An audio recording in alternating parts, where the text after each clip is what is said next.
Sanford has given us some excellent information during the first segment concerning his background, education, and some of his experiences. But Dr. Sanford, now you left off dealing with some of the aspects of where we were and where we are now in terms of race, ethnicity, and discrimination. But now let's see if we can pick up at that point during this second segment and have you to sort of develop that aspect for us. Okay, yeah, institutionalized thing for us. Absolutely, because race is still fundamentally a part of our social structure, of all of the institutions that make up our society today. Although all of us know about the past, 244 years of enslavement, 81 years of Jim Crow laws leading into a civil rights movement that we talked about at the opening of the segment, we still see that ethnicity, race, gender, those types of issues still persist. Profiling for minorities such as Arabs, such as Asians, such as African Americans, people that are migrating here today. Immigration is a very topical issue presently in our society today. And people are still discriminated based on those type of perceived or alleged types of characteristics that make up race. The traditional aspect of it has always been these physical characteristics, these things that people just look in a certain way, and people then have stereotypes based on that. And as a result of that, a lot of younger people today feel like that everything is free, that they're not experiencing it anymore. They have the opportunity to go wherever they want to go. But when we look at the economics of it and economic disparities, health disparities, when we look at issues such as openness to be able to go into certain areas of study. It might perceive to be free and open. However, when we look at who is actually entering, we see quite disparities today based on race and ethnicity. So in many instances, this is still a real complex problem that we have today.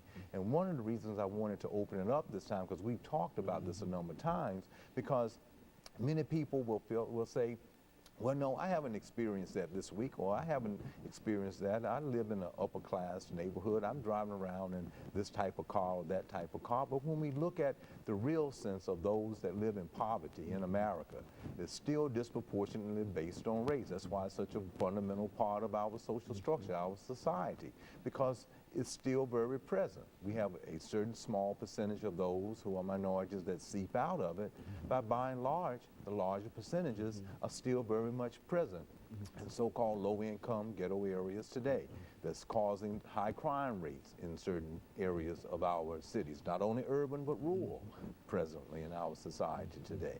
Even when we look at our beloved state that we live in, we will see disproportionate amount of those who are in low income that have high infant mortality rates, who are African American, 12% roughly in this state. Some developing countries have less than that. And here we are, and race still matters. And so this illusion of inclusion, now how are we to react to all of that? I mean, well, the illusion is simply we have this false sense of reality that everything is just fine.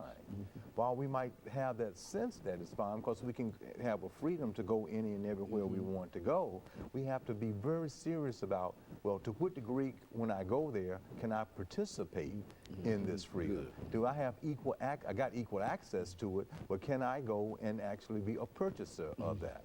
Now, I have this sense that I can go to any school that I want to go to, but have my economics place me in a position to let my child go and participate in that private school that's $15,000 a year for first grade or not? Or to be able to take advantages of certain extra workshops and programs for my children so they can develop, or do I have the extra money to be able to do that? Now, when we look at health and health care, which I'm so proud of, you're talking about this illusion of inclusion, we can still see, and President Obama has had the Affordable Care Act, and you can see the backlash that was there up front. And we can see that it's worked. Over 7 million plus signed up for it. So many of those people were in very much need of health care.